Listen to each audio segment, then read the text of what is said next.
मध्य पूर्व की राजनीति में 3 नाम हमेशा चर्चा में रहते हैं: इजराइल, ईरान और अमेरिका। आज ये तीनों देश एक दूसरे के खिलाफ खड़े नजर आते हैं, लेकिन क्या आप जानते हैं कि एक समय ऐसा भी था जब इनके रिश्ते सामान्य थे?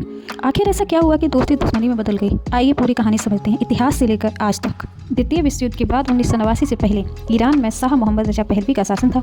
उस समय तक ईरान और अमेरिका के संबंध अच्छे थे। उस समय ईरान अमेरिका का करीबी सहयोगी था। अमेरिका ने ईरान को सैन्य और आर्थिक मदद दी। दिलचस्प बात यह है कि उस समय ईरान और इजराइल के भी संबंध अच्छे थे।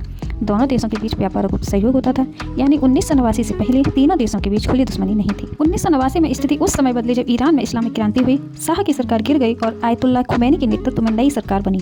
नई सरकार ने अमेरिका को महाशैतान और इजराइल को अवैध राज्य कहा। इसी साल तेहरान में अमेरिकी दूतावास पर कब्जा कर 52 अमेरिकी अधिकारियों को 444 दिनों तक बंधक बनाया गया।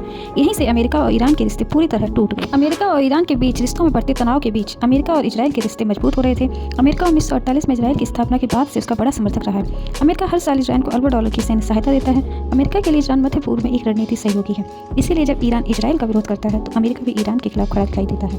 हालांकि ईरान और इजराइल लंबे समय तक सीधे युद्ध में नहीं आए, लेकिन उन्होंने एक दूसरे के खिलाफ अप्रत्यक्ष युद्ध लड़ा, जिसे प्रॉक्सी वार कहा जाता है। ईरान ने इजराइल विरोधी संगठनों का समर्थन किया, जैसे हिजबुल्लाह और हमास।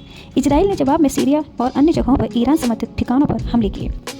देशों के बीच विवाद का सबसे बड़ा कारण है ईरान का परमाणु कार्यक्रम। ईरान कहता है कि उसका परमाणु कार्यक्रम ऊर्जा और शोध के लिए है, लेकिन इजराइल और अमेरिका को डर है कि ईरान परमाणु हथियार बना सकता है।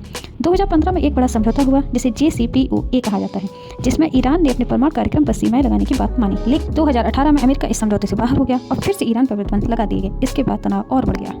2020 में अमेरिका ने ईरानी जनरल कासिम सुलेमानी को ड्रोन हमले में मार गिराया। इस घटना ने दोनों देशों के बीच तनाव चरम पर पहुंच गया।